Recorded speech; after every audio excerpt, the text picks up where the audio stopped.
diferenciando nosotros los cuadros que se van a presentar, no son atributos, las anormalidades que va a tener las operaciones del lado izquierdo con las del lado derecho del corazón. Pero a nivel general habíamos quedado en un consenso, ¿no ven? La mayor parte de las patologías que van a afectar al corazón, al hígado o desencadenando trastornos vasculares a nivel de la vasculatura periférica, producción de edema, etcétera, etcétera, todos tienen un origen. ¿En qué hemos quedado? Muchos de ellos van a tener un origen acá, ¿cierto? A nivel sistémico, con hipertensión arterial. El hecho de que exista aquí un proceso obstructivo, ya sea de manera sistémica por aumento de la resistencia vascular periférica por una afectación coloidocótica, tenemos mucha densidad, mucha viscosidad sanguínea, va a desencadenar cambios de manera indiscutible, ¿no es cierto? De manera secuencial, siempre se van a presentar alteraciones a nivel pulmonar, a nivel sistémico, etcétera, etcétera, ¿no? En medio del asunto está acá la hipertensión arterial sistémica y el mecanismo de resguardo de la perfusión vascular, ¿no? Muy bien, todo está causado por esto, todo. En la gran mayoría de los casos siempre está causado por hipertensión arterial sistémica. No, vamos a ver, ya hemos visto lo que sucede en el corazón, ya hemos visto todas las anormalidades que suceden en el corazón, ¿no? Todos los factores que se activan, ¿no? El mecanismo de Frankenstein que hemos visto, síntesis neurohormonal, cambios estructurales que ya va a desencadenar un trastorno que ya es irreversible, en el cual la afectación va a ser bastante importante. Ya básicamente ya no hay respuesta, aparte del reemplazo del tejido corazón por un trasplante cardíaco. Ya no se puede manejar de otra manera, ¿no? Hemos visto que los cambios neurológicos, ¿no? Cómo va sobrecreciendo el ventrículo izquierdo. ¿Cuál es un parámetro? A ver, ¿qué me podría decir? ¿Cuál es el parámetro ecocardiográfico para poder identificar el sobrecrecimiento cardíaco con insuficiencia cardíaca? Más de 2 centímetros, ¿correcto? Más de 2 centímetros. El gol estándar siempre va a ser ecocardiografía. Por tomografía, por radiografía que se hacía, pero daba como resultado solamente cardiomegalia. La mayor parte de las anormalidades, como estas, la diferencial entre estas tres, no se podía encontrar. Solamente podíamos ver cardiomegalia. Con la ecocardiografía sí se puede ver a qué razón, por qué sobrecrecimiento o dilatación o distensión está asociado ese trastorno, ¿no? La cardiomegalia puede ser por derrame pericárdico también, puede ser por miocardiopatía dilatada, por miocardiopatía hipertrófica obstructiva, puede ser por la miocardiopatía congestiva, como no tiene muchas causas. La biopsia habitualmente es cuando se identifica la causa de muerte, ¿no? En el caso de la biopsia se ven esto: los núcleos de carga, hipertrofia miocárdica superior a 75 micrómetros de tamaño, ¿no es cierto? Llegan a ser bastante voluminosas, largas, elongadas las fibras musculares, la eosinofilia plasmática, que es vital también para poder identificar estos cambios, estos trastornos. Doctor, ¿Sí? un recodoble podría ser El ecodoppler sirve muy bien para ver no solamente los cambios morfológicos, sino cómo se encuentra el factor de emisión del ventrículo. Sí, o sea, es súper bueno el ecodoppler. Contra todo. Parece, ¿no? Estoy haciendo un resumen, ¿sabes? Las características clínicas, esto se encontraba en los parámetros diagnósticos que se dan en la escala de Framingham, ¿no? Hemos extrapolado qué significa cada modelo.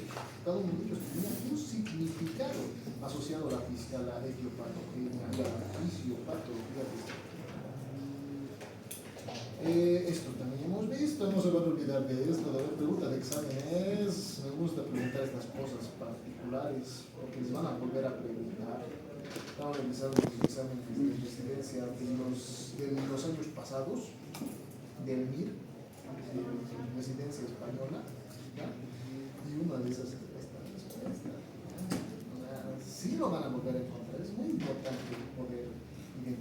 esto, ¿no? El signo de la nuez moscada, ¿qué quería decir el signo de la nuez moscada? Digestión hepática, ¿no es cierto? No hay una correcta distribución vascular, entonces el hígado empieza a sufrir. Después, el otro trastorno, ¿qué es? La necrosis hepatosoluble, que zona en la zona más compleja. Centro lubricar. Así es.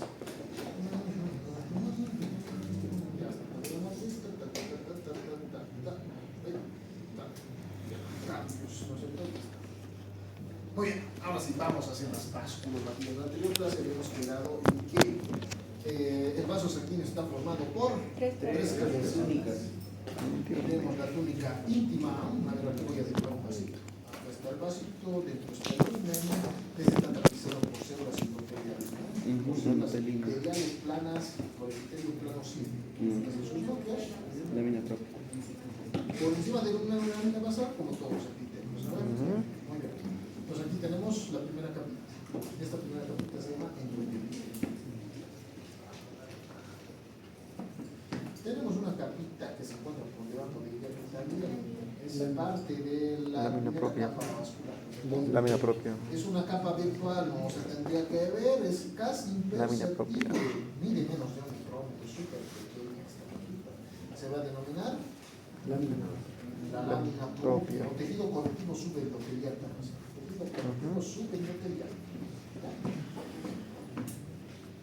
Siguiente capita que tenemos, no todas las estructuras vasculares no tienen una limitante elástica. Tenemos una limitante elástica interna, solamente las estructuras arteriales de grueso y mediano calibre lo tienen. La limitante elástica externa. Todas estas tres van a formar la túnica íntima. Por encima de esta tenemos una capita de células musculares lisas, nuestra capa de células musculares, la cual se encuentra concéntrica hacia el borde lineal, una gran capa en las arterias, y una capa más discreta, menos bien distribuida, poco organizada en las venas. ¿No? En las venas tenemos más tejido conectivo fibroelástico que tejido muscular. Muy bien, tenemos aquí la siguiente capita que se va a llamar la media, que tenemos el músculo liso vascular. Finalmente tenemos una última capita formada por tejido conectivo. Una capita de tejido conectivo que se encuentra en las proximidades. Y esta capita está formada por tejido conectivo de celular colágenoso en muchos casos, o también puede ser formada por tejido conectivo laxo, depende del tejido parenquimatoso o el estómago que se encuentra alrededor, ¿no? Acá tenemos una estructura vascular importante que nutre la media, que nutre a las estructuras vasculares internas, ¿no? Esta se denomina la masa azul, la vasodilatación. ¿Por qué les estoy diciendo todo esto? Porque vamos a ver ciertas alteraciones acá asociadas a esta patología. Esta es la masa azul. ¿Qué es la única forma por la cual el vaso sanguíneo se nutre? Este vaso sanguíneo se va a empezar a nutrir a raíz de la vasculatura periférica, desde afuera hacia adentro. El endotelio es casi impermeable, no permite el paso de moléculas al interior, solamente es un órgano que se va a encargar de mantener la estructura y todo el contenido intravascular dentro del vaso, donde tiene que estar, obviamente, ¿no? Pero, a excepción de algunos vasitos, dígame. No se escucha bien desde aquí atrás. Ya, más fuerte voy a ver. Muy bien. Entonces, los vasos sanguíneos tienen una distribución en tres capas, ¿no? La vasculatura es importante que esté en la superficie porque es la única forma en la cual el vaso sanguíneo se puede nutrir. No se nutre desde adentro, no se puede nutrir. Las células endoteliales son impermeables a muchas moléculas. Lo único que permiten pasar es básicamente, dependiendo de la osmolaridad, agua, pueden dejar pasar gases, pueden dejar pasar benceno, urea, nada más. Para el resto está muy restrictivo. Entonces, ¿cómo se va a nutrir? ¿Cómo se va a señalizar? Por ejemplo, el sistema nervioso simpático y el parasimpático, que son reguladores del tono vascular, ¿cómo van a mandar un mensaje hacia la musculatura lisa si el endotelio está impermeable? A través de la vasculatura accesoria, pues a partir de la base vasoria. ¿Ya? Esto es muy importante. Vasos sanguíneos solamente los encontramos en la superficie. Si nos vemos en otra zona, patológico, pues, ¿no? Si vemos acá en esta capa muscular, cerca del endotelio, en la capa subendotelar, pues también nos está diciendo, no, es normal, se tienen que encontrar circunscritos dentro de su borde tisular, no tienen que alejarse de él. Entonces, si lo encontramos en otra capa, también es patológico. Son alteraciones de la distribución y la morfología vascular, ¿ya? Entonces, aquí estamos viendo las diferencias que tienen, pues, como mencionó. Esto lo ha sacado de su libro de Robbins. Aquí estamos viendo la aorta, gran cantidad de células musculares, tiene tejido conectivo también fibroelástico, pero en menor cantidad. Las de distribución tienen, se caracterizan por eso también una capa muscular postaórtica grande, ¿no es cierto? Vasculatura en la periferia tienen. Las arteriolas tienen de 2 a 4 capas de células musculares también lisas. Estas son las arteriolas, precisamente, son las que son los mayores interventores en la resistencia vascular periférica, porque a este nivel se activan los factores vasoconstrictores con mayor intensidad. Por ejemplo, un mecanismo que hemos visto que era coadyuvador de mantener la respuesta vascular, el aumento de la presión arterial, es la angiotensina 2. A este nivel es donde actúa, en las arteriolas, aumentando la resistencia vascular periférica. Muy bien. Los capilares habitualmente no tienen mucha capa muscular, solamente tienen algunas capas interdigitadas de pericitos, nada más, tejido muy intermitente, no se encuentra en todo el capilar. Más que todos los capilares son vasos de distribución. Estos sí van a tener la capacidad de transportar moléculas entre sí, cosa que la arteriola, la arteria no tiene. Las venas tienen capas de más fibras colágenas, más fibras elásticas, por tanto estas tienen capacidad de distensión. En eso habíamos quedado, ¿no? Sin embargo, todas van a tener esta distribución. Endotelio, lámina subendotelio, túnica media muscular, túnica adventicia de nutrición para el vaso sanguíneo. ¿Ya? Muy bien, eso no hay que olvidar. Acá quiero que presten atención a esto. Esto es lo que cambia en la aterosclerosis, la principal enfermedad vascular. Esta es la capa que se encuentra más afectada, la lámina propia, el tejido conectivo subcutáneo. Habitualmente no se debería ver, no se ve, pero en una patología como la aterosclerosis, la ateromatosis, sí se ve. Muy bien, listo. Continuamos. Aquí estamos viendo los determinantes. Muy bien. Esto es importante. En el gasto cardíaco tenemos intervinientes, ¿no? Estos intervinientes son, por ejemplo, el volumen sanguíneo. El volumen sanguíneo es un interviniente que aumenta el gasto cardíaco. El sodio aumenta el gasto cardíaco. El volumen de sangre, ¿por qué tiene que ver? ¿Por qué aumenta el gasto cardíaco? Mecanismo, el primer mecanismo que hemos visto de la regulación cardíaca frente al déficit, a la hipoxia tisular.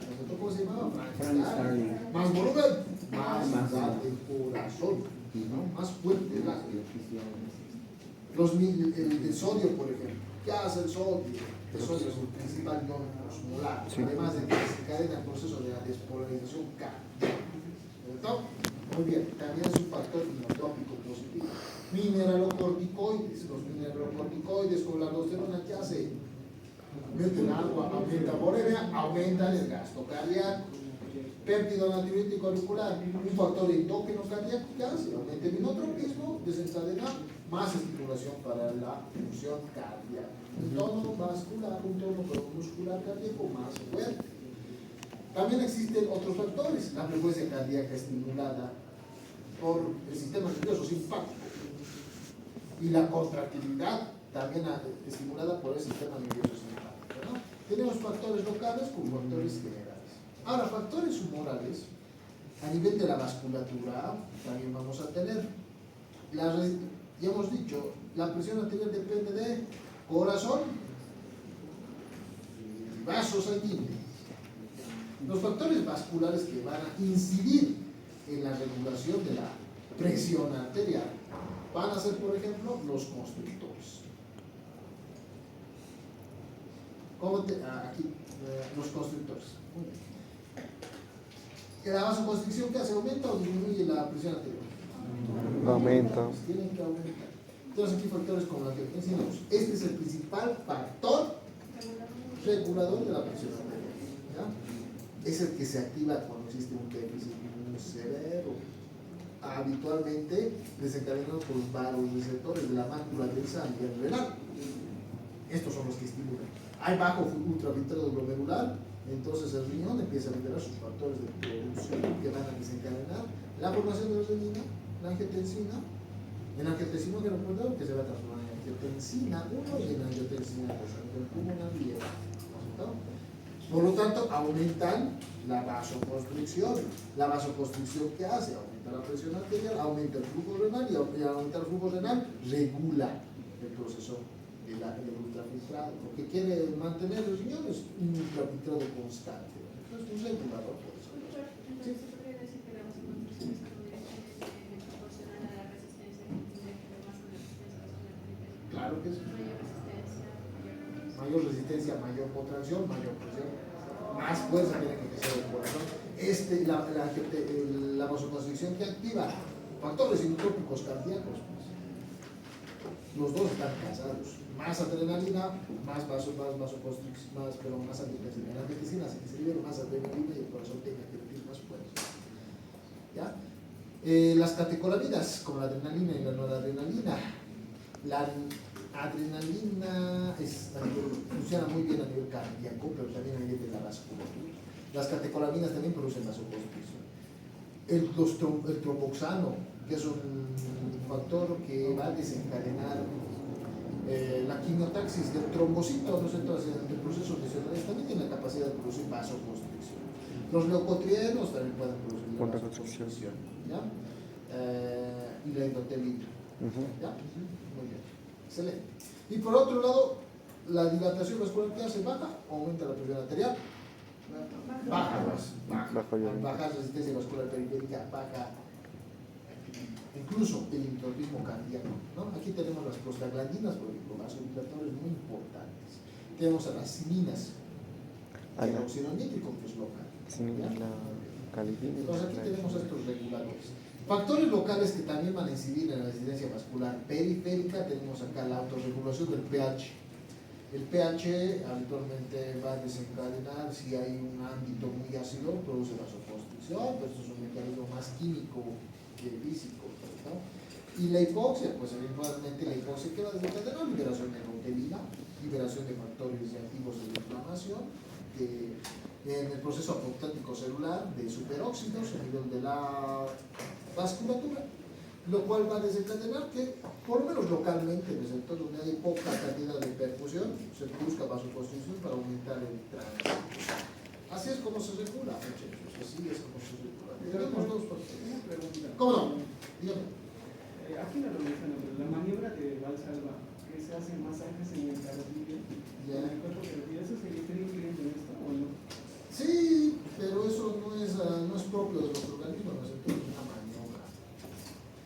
La maniobra de Valsalva la empujó. Yo creo que es modificada, que lo demás No es la maniobra de Valsalva. Tiene otro nombre. Sí. Ya, pero el jugo sí puede aumentar la resistencia vascular, pero aumenta la resistencia vascular periférica. Aumenta la presión intraabdominal y al aumentar la presión abdominal aumenta la presión sobre las estructuras vasculares aórticas, por lo menos desencadenan más presión. ¿Alguien más? A ver, Albert. En el tema del gasto cardíaco, esto depende también de la frecuencia cardíaca. Sí. Pero Falta el volumen latido, ¿no es cierto? Sí, eso no está mencionado. Ahí está. Frecuencia cardíaca después. No está. Acá está, el volumen. Esto es. Los dos factores. El volumen y la frecuencia. Pero al aumentar la frecuencia cardíaca, no aumenta también la presión arterial. Claro, pues aumenta, tiene que aumentar. Si aumenta el volumen, aumenta la frecuencia. Si aumenta el inotropismo, aumenta la frecuencia. ¿Y esto es a base de hipoxia o a base de otros mecanismos? Esencialmente es la respuesta a los vasoreceptores. pero también puede ser a razón de un proceso isquémico y tóxico. Las células, si no tienen perfusión, creen que se quedan así tranquilas y se mueren. No, tienen que activar factores que van a desencadenar mayor flujo a nivel tisular. Entonces mandan señales, pues, por el sistema nervioso eferente hacia el centro regulador de la presión arterial del tronco encefálico para aumentar la síntesis de catecolaminas. Doctora, ¿qué es lo que se activa entre los quimioreceptores? Sí, los quimioreceptores, ahí, ¿no es cierto? Los quimioreceptores van a ver cómo se encuentran las concentraciones de dióxido de carbono y oxígeno a nivel del espacio. pH también. Cierto, muy bien. Muchas gracias por su contribución. Muy bien. Una vez hablado de estos factores, tenemos que abordar cuáles son los mecanismos que se van a activar, ¿no? Al subir la presión arterial, perdón, al bajar la presión arterial, tenemos aquí sensores. Los senos, ¿no es cierto? Senos cardíacos, senos aórticos, son los principales vasoreceptores. La mácula densa es un vasoreceptor también importantísimo, ¿no? Estos estimulan la síntesis de péptido natriurético auricular y el péptido natriurético auricular va a desencadenar que exactamente, que se excrete sodio. ¿Ya? Se excreta sodio, se excreta agua, baja el volumen de sangre, produce vasodilatación, también el péptido natriurético auricular, baja presión arterial. ¿Muy bien? Tenemos aquí algunos factores que van a captar esta bajada. El riñón, si baja mucho el filtrado, activa renina, sistema renina, angiotensina, aldosterona. Acá está la aldosterona, ¿ya? Que se produce a nivel suprarrenal, ¿no? Y estos van a regular, ¿para qué? Para que esta bajada que ha tenido acá por la función cardíaca, por función endógena cardíaca, no sea pues tan salvaje, ¿no? Porque tiene que autorregularse. Y el riñón es el que autorregula. Más bien modula para que suba la presión arterial en consecuencia, y al subir la presión arterial en consecuencia se puede establecer un equilibrio. Aquí vamos a tener el equilibrio. Tenemos que tener equilibrio en todos los procesos, a nivel cardíaco, a nivel vascular. Y aquí tenemos los reguladores: el riñón, el corazón y la glándula suprarrenal.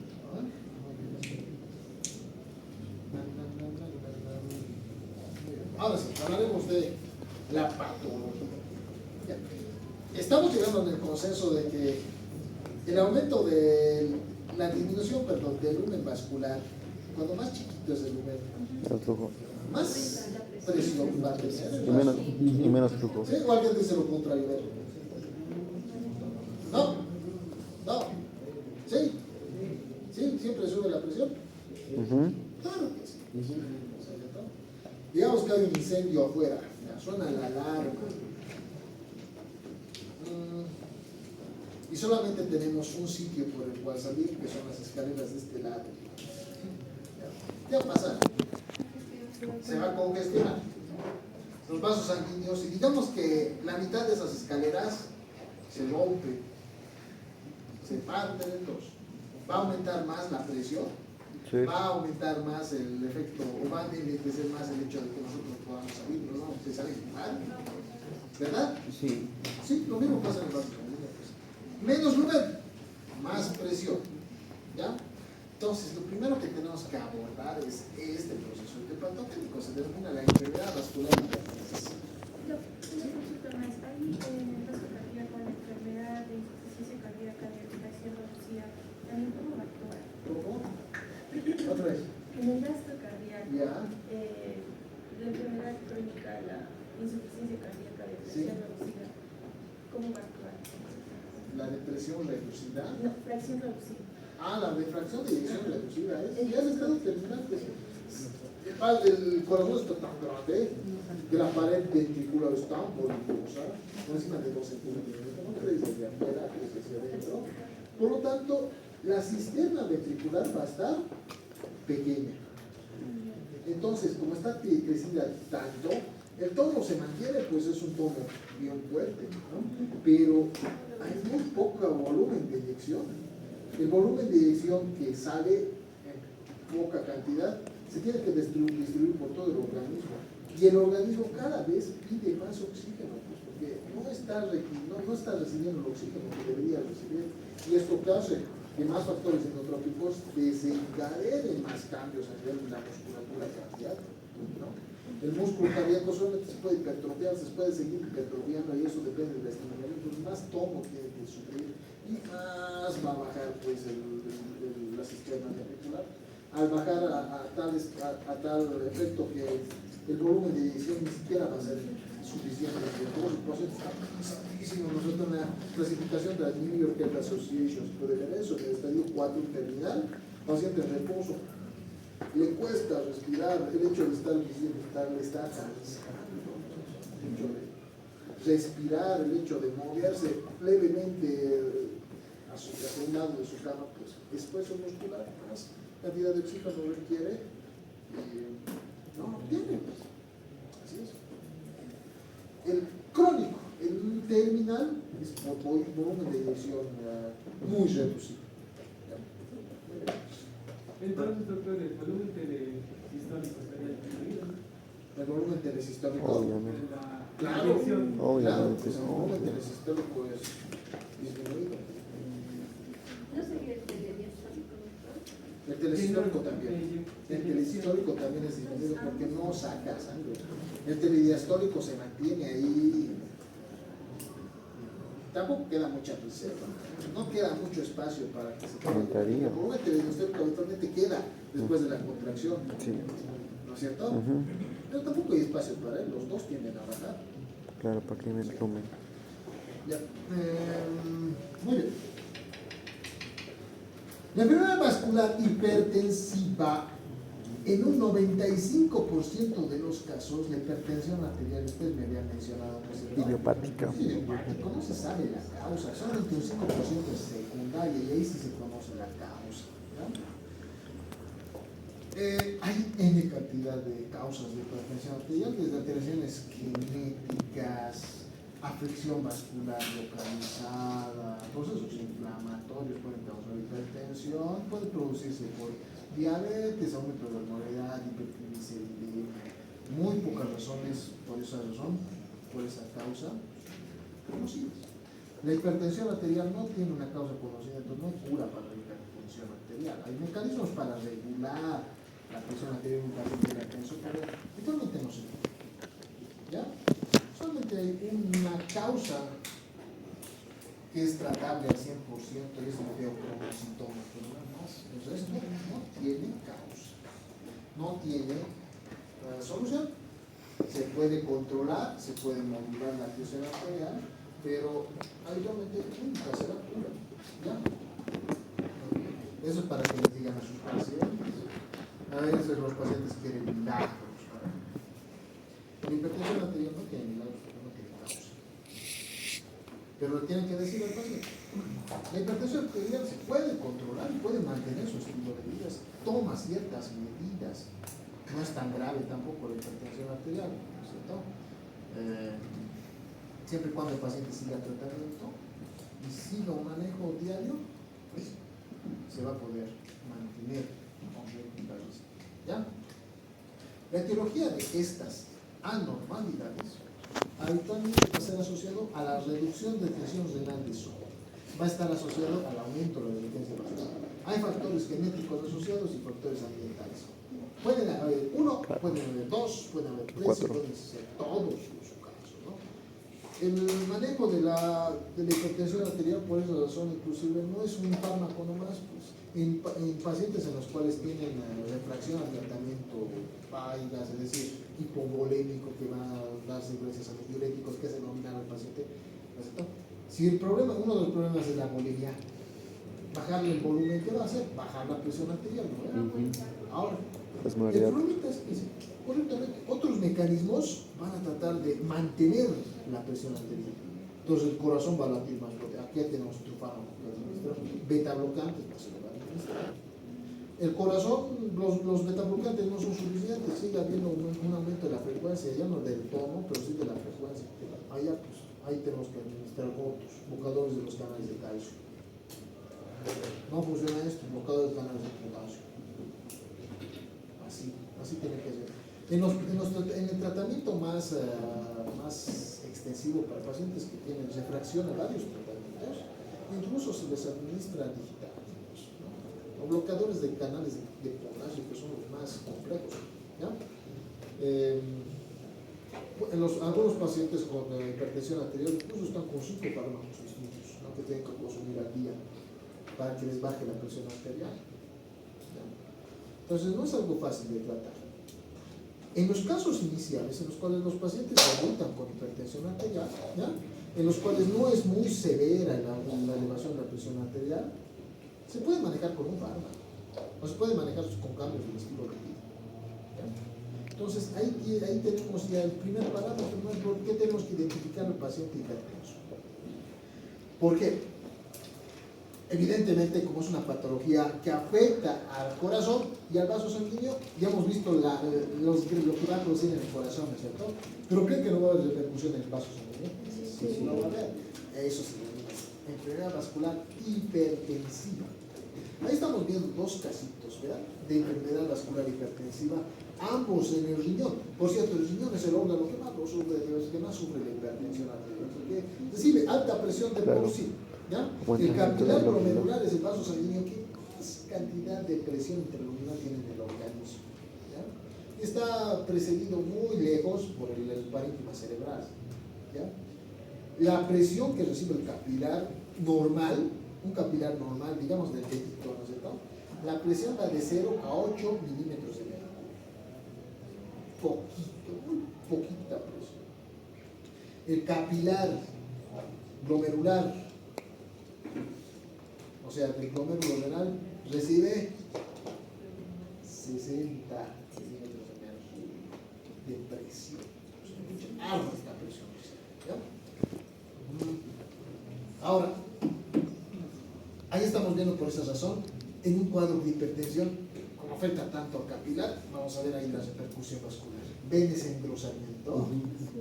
En el primer cuadrito, aquí se ve. ¿Ya? Aquí está el lumen. Y esto es un capilar, debería ser así chiquito. El capilar, por si acaso, está formado por un vaso sanguíneo, por endotelio y tal vez un pericito por ahí. ¿No? Pero miren acá, pucha, toda esta pared. Lámina propia. Engrosamiento de la lámina basal. La lámina basal se vuelve gruesa. ¿Por qué razón? Por una lesión constante hipertensiva, pues, ¿no? Se va a formar más cantidad de colágeno porque el endotelio va a tratar de sustentar su morfología. Nosotros, si se está por reventar o ya ha sufrido una hemorragia, que no se va a quedar tranquilo, tiene que desencadenar algunos mecanismos para hacer que el lumen vascular se mantenga con el sustrato vascular. No puede salir, no puede producir hemorragia. La función del vaso sanguíneo es mantener la vasculatura, la sangre dentro, ¿cierto? Ahora, este es uno de los mecanismos que vamos a ver. No sé si se ve con el. En caso de que no pueda mantener, sufre hemorragia, pues la aneurisma vascular. Aquí estamos viendo esto, ya se debe ver mejor, ¿no? Estoy marcado con azul.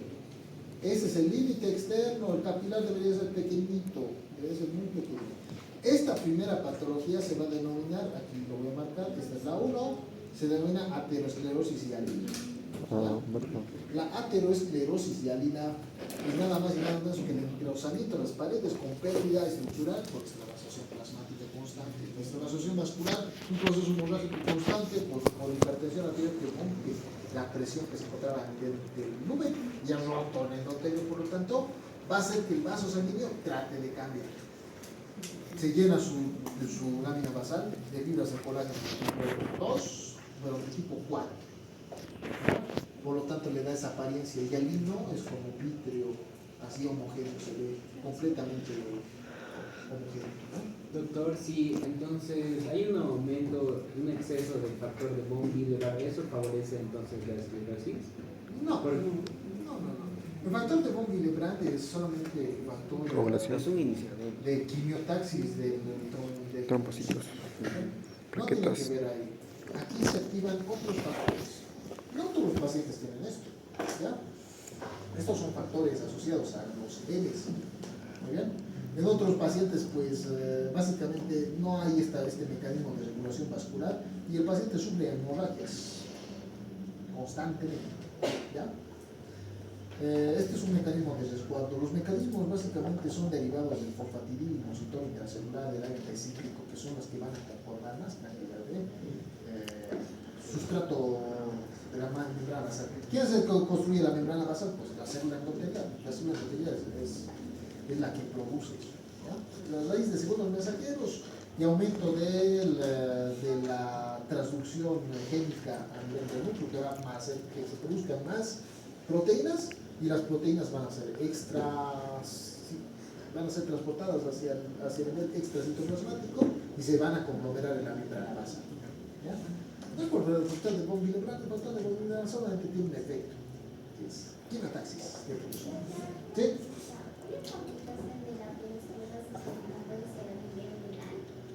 Lo principal es a nivel renal, pero se puede ver en otros órganos. Hay en cerebro, por ejemplo. El segundo órgano que más va a tener esto es el cerebro. La retina también, ¿correcto?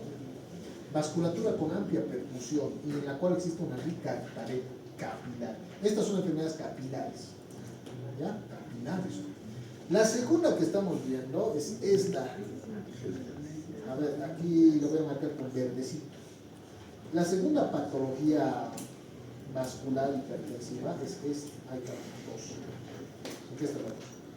La 2 se denomina aterosclerosis hiperplásica, también es de riñón. Aquí estamos viendo el glomerulio, es el glomérulo renal, y esto es de las arterias capilares que se encuentran cerca del parénquima tubular. ¿Ya?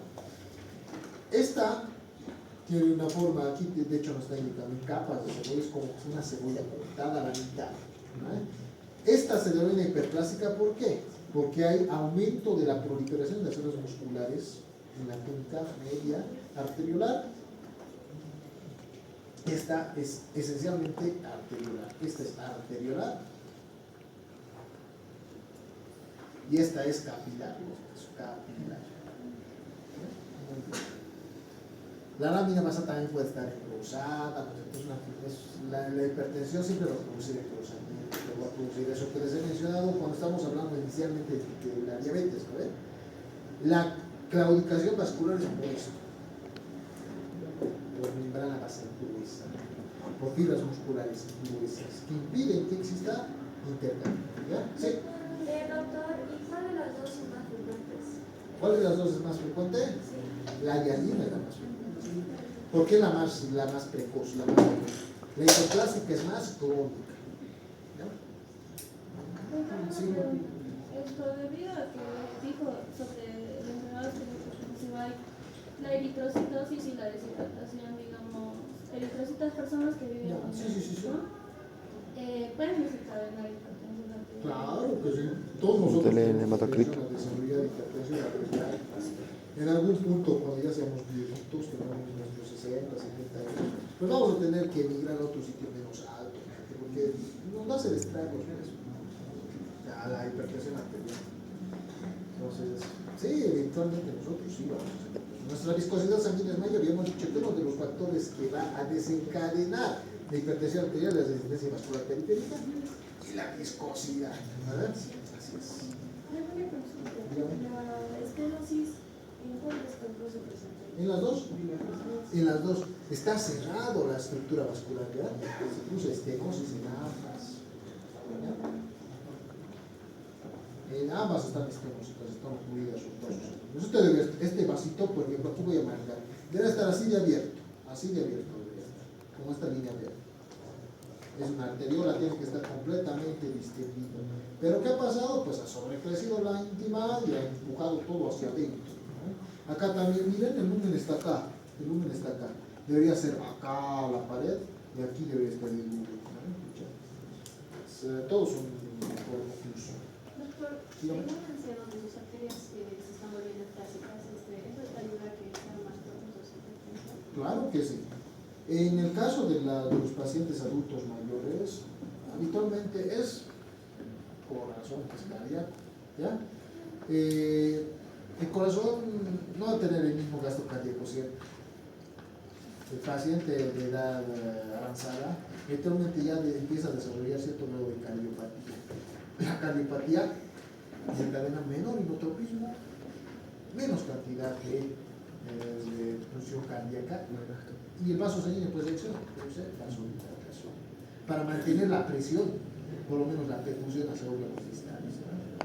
Entonces, habitualmente los pacientes se ve eso, pues, ¿qué se ven los pacientes de edad avanzada?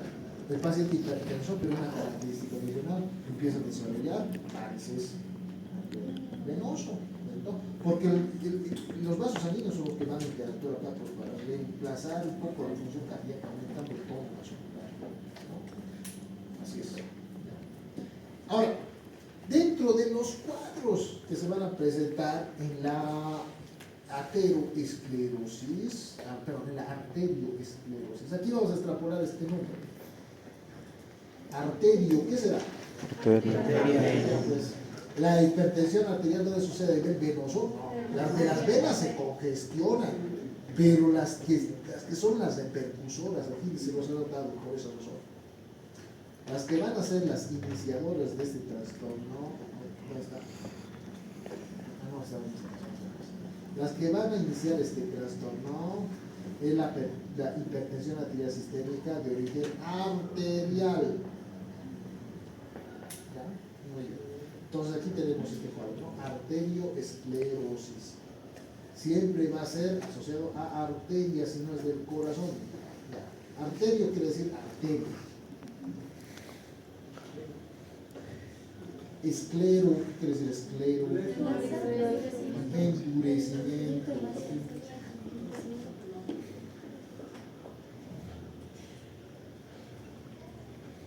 Y cis, habitualmente es un sufijo que significa proceso.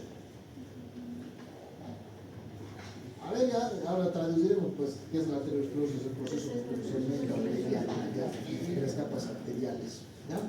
Entonces, aquí tenemos varios cuadros que van a desencadenar la arteriosclerosis. La primera, la hialina y la hiperplástica que hemos visto. La hialina es a nivel capilar.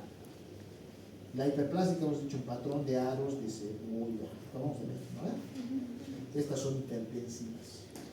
Muy bien. Existe la esclerosis de Monkey-Beck. Esta es congénita. Es por depósitos de calcio dentro de la placa limitativa. ¿Ya? Tenemos la hiperplasia fibromuscular de la íntima. Esta habitualmente está asociada a un trastorno lesional en un vaso sanguíneo. Esto es cicatrizar, ¿ya? No se presenta a nivel sistémico, habitualmente se encuentra en una arteria que ha sido lesionada, bien circunscrita a un proceso de lesión. Se ve, por ejemplo, en las coronarias, en la coronariopatía isquémica, ¿ya? Después del proceso lesional, cuando estas revientan, explotan en un aneurisma, se va a ver esto. La inflamación cicatrizada, la hiperplasia fibromuscular en la íntima, que no debe encontrarse el músculo en la íntima, ¿no ve? Porque en la íntima hemos dicho que solamente hay tejido conectivo y endotelio, nada más. Y esta es la más importante, ateroesclerosis. No van a diferenciar esto. Arterioesclerosis no es lo mismo que ateroesclerosis. A ver, vamos a diferenciar qué significa ateroesclerosis. Atero es masa. Es masa. Esclerosis, hemos dicho endurecimiento. Un proceso, ¿no es cierto? Aquí no está dando la causa. Es un proceso de endurecimiento por una masa intravascular. ¿Ya? La arteriosclerosis hialina, por ejemplo, crecía así. Aquí está el lumen y crecía todo de manera simétrica, ¿no es cierto? Todo de manera simétrica. Por lo tanto, el sobrecrecimiento era bien simétrico, era todo simétrico. ¿Ya? En la esclerosis de Monkey-Beck, vamos a ver aquí el vaso sanguíneo, aquí se encuentra la granita, este es irregular. Forma depósitos de calcio, no eosinófilos, como si fueran solitas acá, rojitas, repletas de depósitos de calcio, pero estos depósitos lo que hacen es comprimir también el vaso sanguíneo, una patología también vascular, ¿vale? En el caso de la hiperplasia es más heterogéneo, es más, pero no homogéneo. Se van a formar aquí placas de amiloide, placas de fibras musculares en la íntima, ¿ya? Lo cual va a desencadenar también oclusión.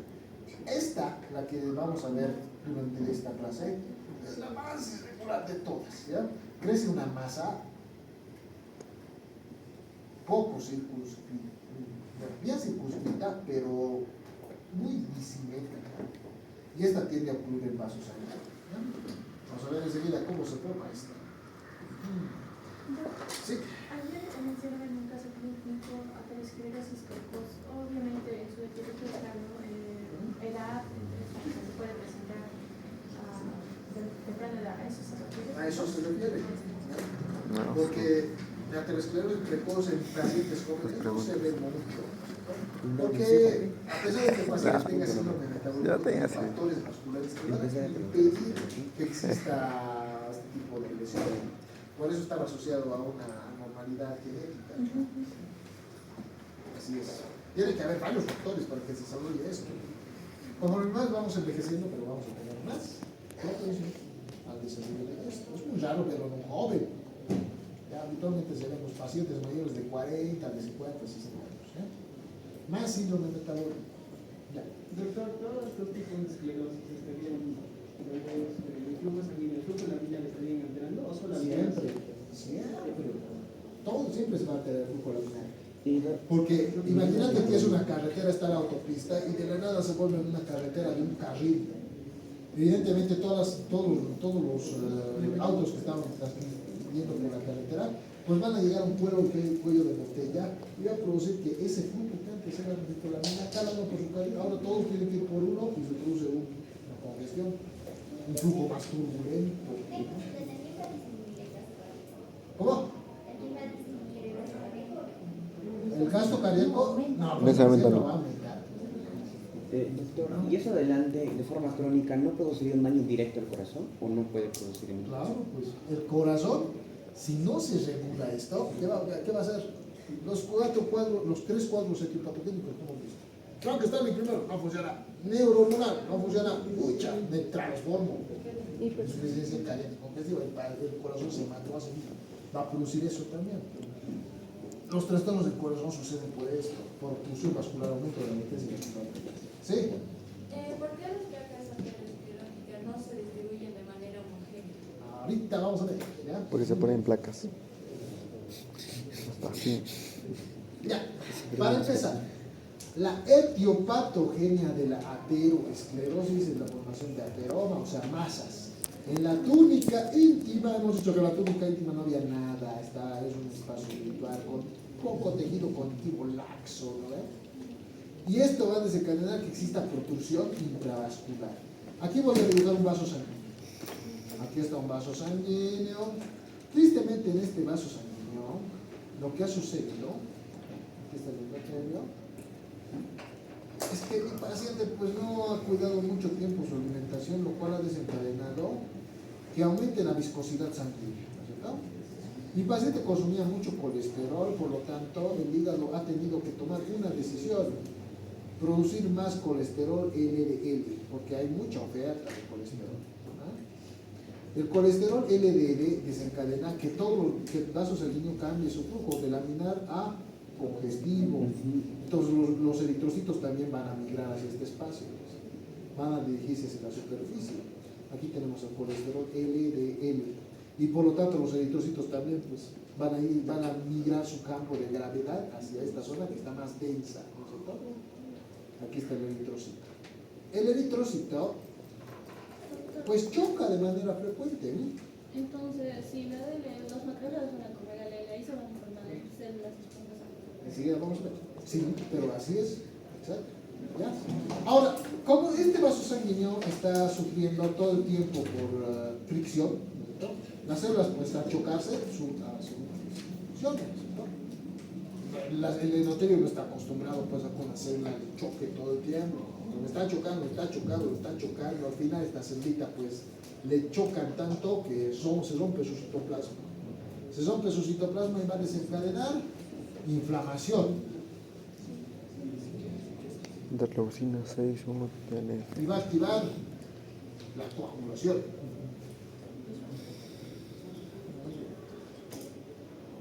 Ya, súper. Eso es lo que tiene que hacer un vaso sanguíneo con la selección, ¿sí? Antes de la coagulación, ¿no sería primero los macrófagos y después, como parte de la reparación, recién Todavía no. Eso después. Eso se presenta después de que ya se formó el anterior. ¿Ya? Inicialmente les estoy hablando de que, a ver, un ejemplito les voy a dar. Ya que no soy. ¿Ya? Ustedes están bien organizados, han visto como si fuera un vaso sanguíneo. Y aquí está el lumen, yo estoy solito aquí. Así tendría que ser el vaso sanguíneo normal, ¿no? Yo tengo mi espacio para moverme mis anchas acá. Pero ahora, si ustedes, digamos, digamos que aquí hay más gente, ¿no es cierto? No solamente estoy yo, sino vienen unas 10 personas más. O sea, ha aumentado la densidad dentro del vaso. Aquí nos vamos a saturar. ¿Y qué vamos a hacer? Pues les vamos a empezar a empujar a ustedes, ¿no? Y vamos a empezar a empujar a ustedes. Entonces, cuando ustedes son empujados, imaginen las células, no tienen nada que les proteja, solamente su membrana celular. Pero les van chocando, les van chocando, les van chocando. Esencialmente, estas células están aumentando. De hecho, con una presión más aumentada a nivel vascular, ¿no? Porque la densidad, al aumento de la viscosidad va a activar a procesos cardíacos, ¿no? Aumenta el inotropismo, aumenta la presión hidrostática. Aquí hay más presión, entonces les estamos empujando a ustedes de manera bien violenta, ¿no es cierto? Eventualmente alguno de ustedes pues se va a morir. Te mueres. El asunto es que nosotros nos tenemos que mantener acá.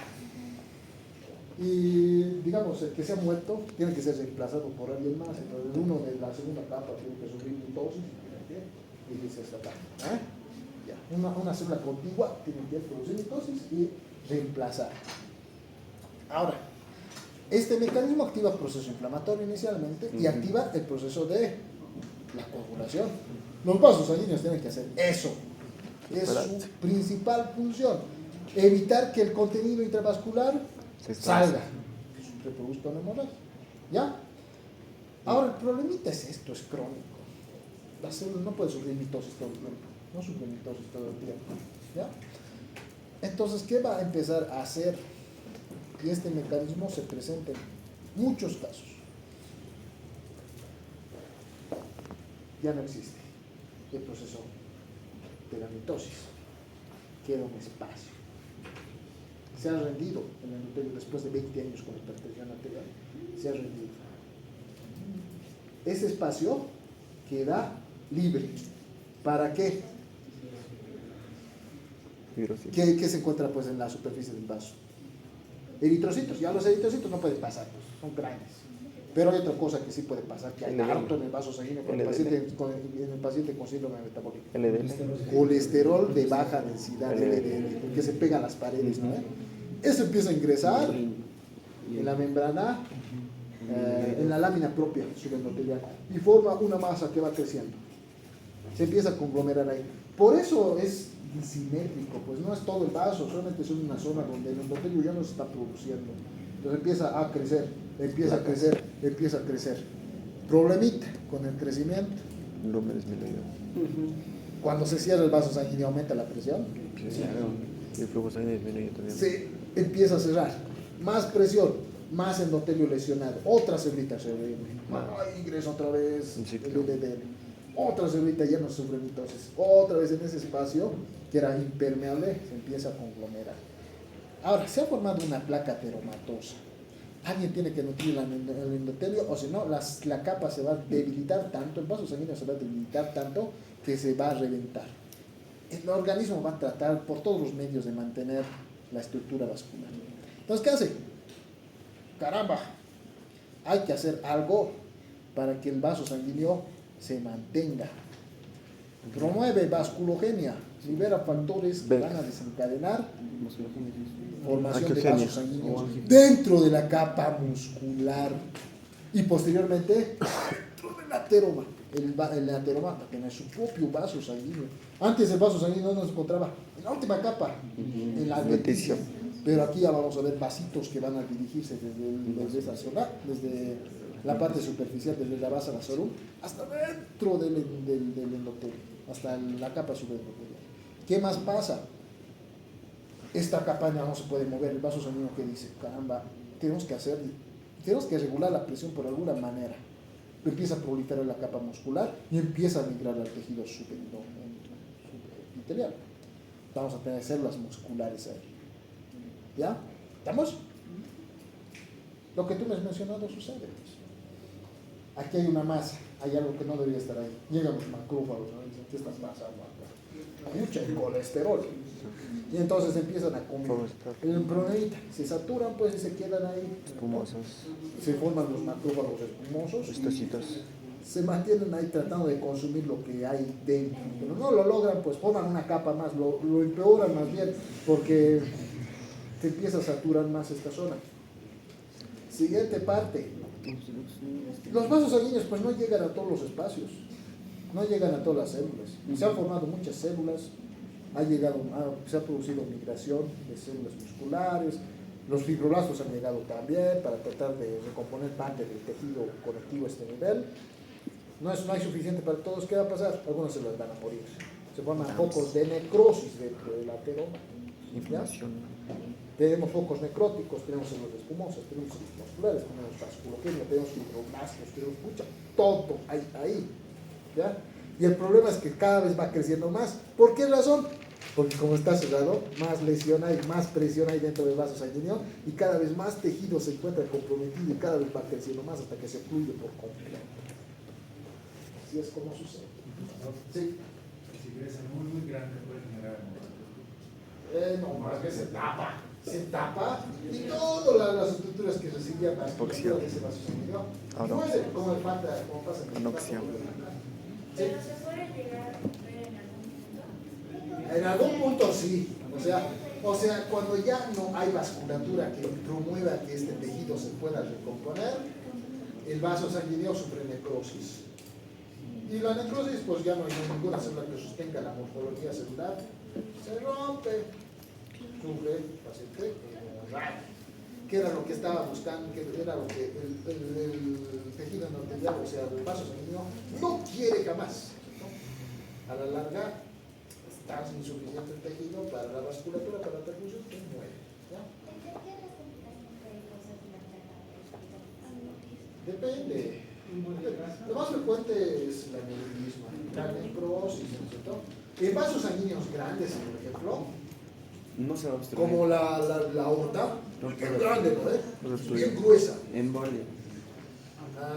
Al embolismo también se puede presentar, ¿no? Pero a ver, este ejemplito. La arteria, la aorta es bien gruesa, su pared también es bien gruesa, ¿no? En la aorta sucede algo bien interesante. ¿Para qué se forma? Se muere parte de la pared, no toda, que es demasiado grande, es muy elástico. Se muere la parte interna, y al morirse la parte interna deja foco de fibrosis dentro y se llena de hemorragia. Eso se denomina la aneurisma disecante. La hemorragia es lo que tapa todos esos sanguíneos a lo largo. Se puede presentar embolismo, que es una de las causas más frecuentes, la trombosis. Ahora el problemita, sí.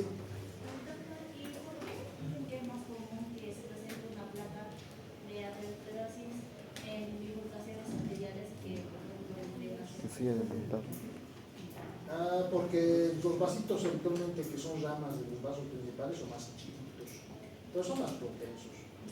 Además de que se va distribuyendo en zonas con alta presión, eventualmente en las bifurcaciones hay alta presión. ¿Sí? ¿Algo más? Doctor, ¿sería netamente tratamiento quirúrgico o también habría un tratamiento farmacológico para solucionar esto? En el ateroma no. El ateroma no hay nada. Ya, les voy a decir, No hay un procedimiento que se coloca entra y se les denominan los fibrinolíticos, pero son para si la teplasa, reteplasa, teplasa, ya la tenecteplasa también, creo que terminan con plaza. Estos pero no hacen nada contra el ateroma, hacen algo en contra del tapón hemostático secundario que se pone. Para el ateroma no hay nada. Ya se forma de masa, pues. Y esta masa cada vez va a ir empeorando y empeorando y empeorando. La única forma de poder solucionar esto es stent, colocar un dilatador vascular, intravascular que mantenga el número. No hay otra. Doctor, ¿Sí? ¿y por qué la aterosclerosis no se puede manifestar en las venas? ¿Cómo? En las venas, ¿por qué no puedo? Porque las venas son vasos de capacitancia. Las arteriolas son vasos de distribución. En las arteriolas no hay tampoco centros musculares que puedan proliferar, no hay, los fibroblastos viven con poco oxígeno, pues tampoco van a empezar a proliferar, no se van a preocupar porque hay el requerimiento de oxígeno a nivel de la química media. Pues, habitualmente no se presenta eso, pues, son vasos sanguíneos con la misma morfología, pero con otro tipo celulares, que ya está acostumbrado a hipoxia. ¿Ya? ¿Sí? Se puede. Se puede, pero el asunto es que aparte del stent, necesito que hay habitualmente lo hace un cirujano, no es un cirujano, es un cardiólogo intervencionista. ¿Ya? A otras operaciones se requiere, por ejemplo, cirugía intravascular. El ateroma se puede sacar, sí, pero es mucho riesgo. Los ateromas no son muy grandes, no son muy voluminosos, y se encuentran en zonas bien circunscritas del vaso sanguíneo. El problemita es que si sacan eso, pueden desencadenar que más bien en el vaso sanguíneo se pone una cicatriz fibrosa que ya no va a tener efecto funcional y contracción. ¿No? Acá la fibrosis de hecho puede producir estenosis. Si se hace la resección, esto se estenosa, crece el tejido fibroso como si fuera un ateroma nuevamente, lo crece y lo cubre nuevamente. No en todos los casos. Se puede dar solución, no digo que no, antes se hacía eso, ya, pero ahora con las cosas que... ¿Sí? Yo he visto en la película que agarran, digamos, no sé si es arteria, pero cortan una parte y lo ponen en eso. Se puede hacer. Eso es, pero cuando el vaso sanguíneo muerto, pues. ¿Ya? El vaso sanguíneo ya no tiene cómo sobrevivir. Hay una lesión así muy grande, parte del vaso sanguíneo se perdió. Entonces lo que se hace es seleccionar y volver a unir por medio de cosas. Por cirugía muscular. La obstrucción vascular a nivel cerebral podría llegar a causar neuralgia. ¿Neuralgia? Si estuviese colindante con a nivel cerebral no produce neuralgia. La lesión vascular va a producir dos procesos, los dos alrededor del ictus, ¿ya? Produce el ictus hemorrágico y el ictus isquémico que vamos a ver después.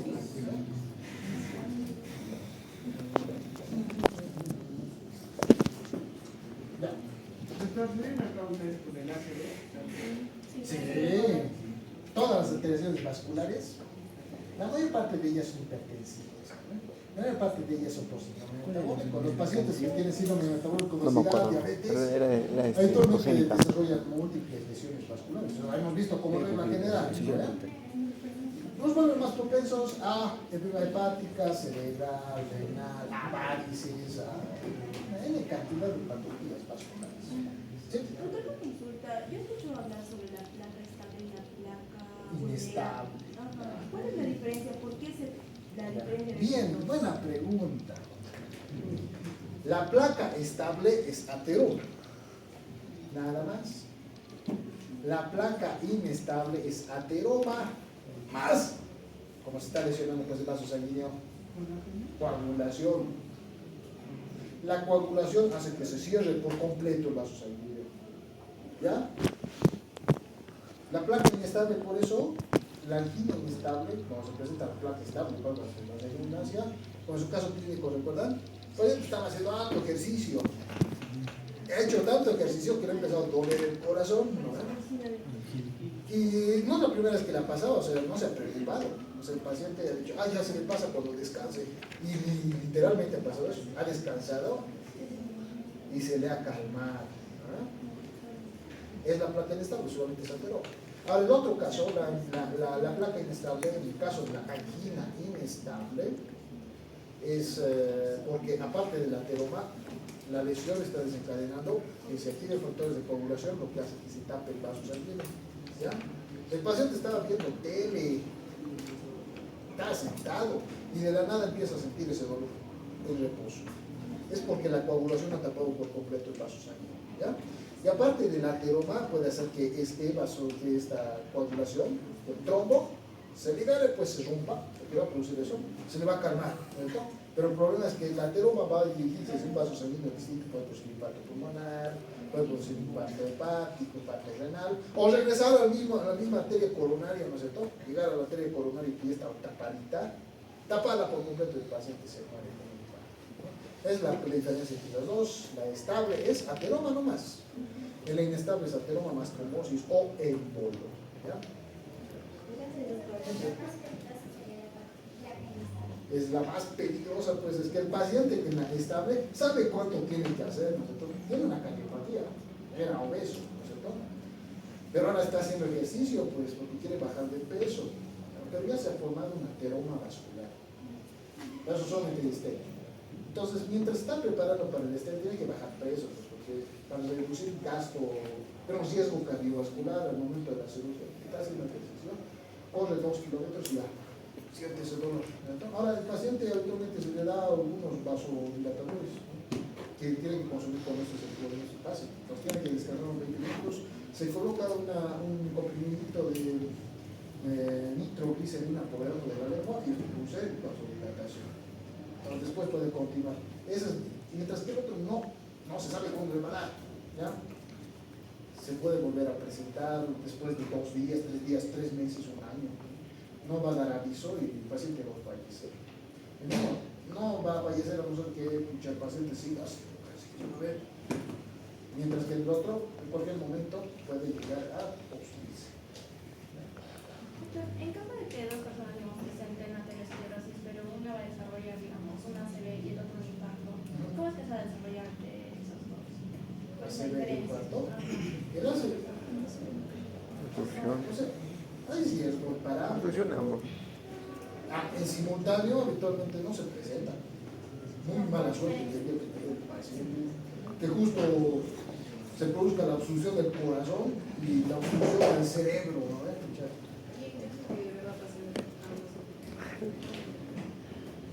Ya te vas a cuidar primero los dos, tienes que cuidar. Entonces tienes que administrar fármacos, tienes que solicitar cardíaco, tienes que solicitar que te ayude un cardiólogo intervencionista. Y por el otro lado, pues a un neurocirujano, caray. A la vez los tienes que tocarse. Lo que te quería preguntar, mi compañera, era que cuál es la diferencia de que para una persona, digamos, le da ACV y otra le da infarto. O sea, ¿qué es lo que se afecta para que haya esa diferencia? ¿Cómo es que desarrolla? O sea, ¿por qué se desarrolla en una ACV y por qué a otro le da, digamos, infarto? El accidente cerebrovascular hemorrágico es hipertensivo esencialmente, ¿ya? Pero hay algunos pacientes en los que tienen más propensión.